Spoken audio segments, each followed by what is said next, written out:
Hi, Mummy. Thank you for your message. I'm sorry it's taken me so long to get back to you. We just got back from Devon. It was so special. Really, Tom and I we had time to relax and unwind, loosen up, you know. It was an intense trip. Though Tom did let me drive the car from and back to London, and you know what he's like about his car, so that was a pretty big deal. I feel like he's coming to rely on me more now, you know. It was a nice idea to do that trip. I've always wanted to show Tom the place where I spent so many summers in my childhood. I feel really lucky. Thanks for that. The house is still amazing. The view over all those green fields. We just spent time chilling, drinking tea, and celebrating our 3rd anniversary. Ow! Shit!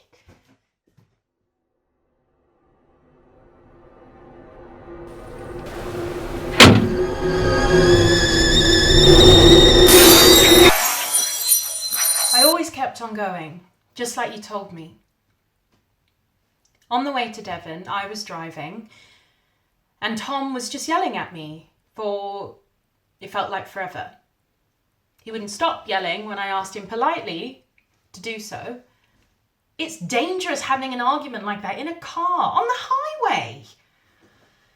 But he needed to vent, so I let him go on. He then told me persistently to get out of the car. I was like, I'm driving. And he was like, so stop driving and get out of the car. So I did.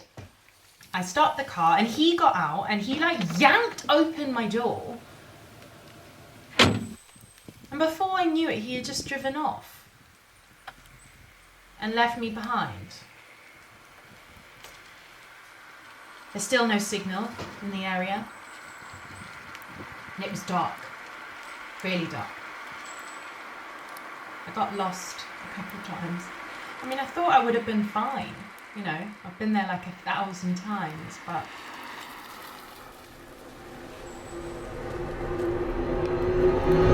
No. I looked for Tom and the car, but they were gone. So I walked the last 2 miles alone. I sort of enjoyed it. It was like a nighttime expedition for me. Anyway, I finally got to the house and I was so relieved to see that Tom was okay. I started taking our things out of the car and he opened the door in silence. The house is still amazing. The kitchen, is so cozy. I want a kitchen just like that when I'm older. I immediately felt at home. All these memories from childhood came back. I want a kitchen exactly like that one day. So if you ever need an idea for a gift, kitchen renovation. I asked Tom if he wanted some tea, but he didn't reply. He never passes up tea though. So I started boiling the kettle and I was looking for mugs and tea. And he was just sitting at the table, reading the paper. And we were just enjoying our moment, you know. Just a weekend away for the two of us. I took him over his tea and I kissed him on the head. And I said, I'm sorry. He took a sip of his tea and I thought everything was going to be okay. The mug fell out of his hands and I fell backwards and I hit my head against the cupboards. He started shouting, "This tea is hot! This tea is fucking hot!" I started to cry. I know you've told us never let them see you cry, but I couldn't help it. He was just yelling at me, "You are stupid, incapable, like a nothing!" And I was asking myself, why do I deserve this? Why does this always happen to me? Tom got the kettle and came and stood above me. And I asked him if he wanted more tea. Would you like some more tea? I asked him. I was shaking. And he said, "Are you cold?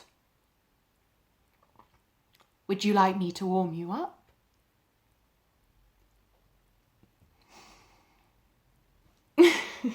He always found a way to hurt me. No matter where we were, no matter how tired he was, he always had ideas and he knew how to improvise. Tom is a talented one. I always tried my hardest to be the best for him. I adapted my needs to his needs, but it was never enough. No matter what I did, it was never enough. I always wondered how it worked out between you and Dad. Maybe I just wasn't trying hard enough. No. No. No, no, no, no, no, no, no, no, no. I was yelling.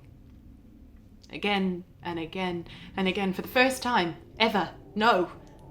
Again and again. But he started to pour the water out of the kettle. The first few drops fell on the floor next to me. I couldn't stop crying, but then I thought of you. Mum, keep smiling and keep on going. So I tried to get up. He wouldn't let me, and so I pushed him. That's all I did. I just pushed him.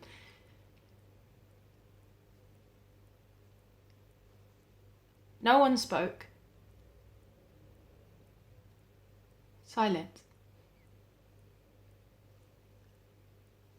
I just did it the way he did it, the way he always told me to do it. Look and learn, do it the way I do it. So I did. I did it the way he did it, but I guess I didn't do it the same way because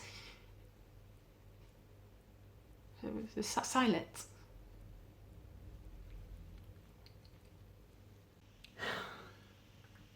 I promised that I would always stay with him, in good times and in bad. So I lay down next to him on the floor and I put his arm around me. And we just lay there like that on the floor all night. It was really nice. It was hard on the kitchen floor, but Tom just listened to me the whole time and he didn't interrupt me once. It was really nice. I finally stopped crying. So we just spent the weekend together in the house. And then we drove back to London. Here we are. I just made dinner. I made Tom's favourite, but he wasn't that hungry. He's reading the paper in the bedroom. Actually, I should keep it down a bit. I don't want to disturb him. It's going to be a long night. I still remember our wedding day.